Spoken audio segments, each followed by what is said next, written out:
Hey, in today's video I want to show you how to test a 3-position 5-blade starter ignition switch that works on a lot of zero turn or lawn tractors or any application that uses the same switch. Now you're going to have 5 blades on the back. Like I said, you're going to have 3 positions: stop, ignition, and start. Now to test this, you'll need some type of meter, and today I'm using the Klein Tools MM300 and I've got it set to ohms reading. Your meter may be a little different. It may have like a horseshoe type of symbol, and whenever you touch them together, you'll hear the bell ringing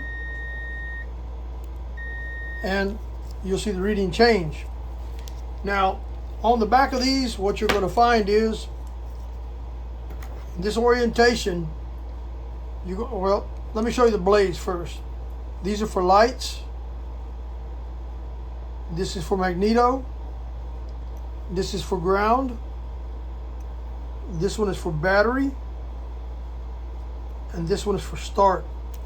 Some of these, when you buy them, will have those initials carved into the casing.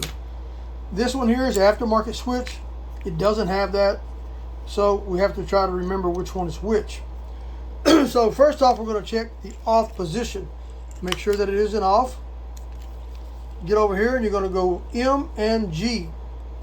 Now M is this one and G, ground, is this one. You hear it beeping? It's got continuity. That means that section of the switch is good. So next we're going to check the on position. Let's turn it to on.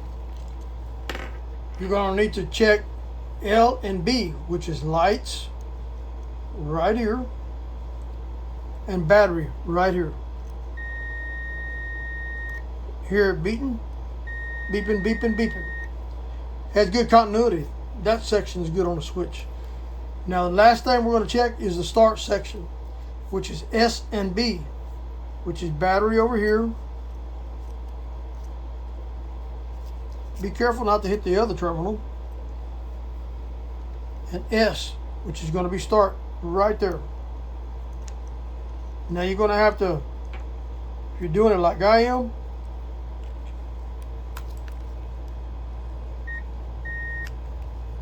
here, starter is working, or the process of starting through the switch is working.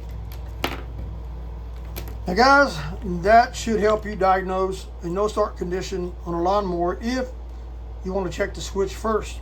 And it's always easy to pull them out. Just flip these little ears in, excuse me, and pull the switch right out, and then you can test it. You can also, if you feel like the starter switch is okay or maybe not okay, just go in there and hit your ground and your start with 12 volts. See if the lawnmower cranks over. Hey, if I share some information that helped you, we ask you to hit the thumbs up, like, and subscribe. You doing so helps this video get out there and so other people can see it, and we appreciate it. Like and subscribe. I hope to see you in my next video. Thanks for watching.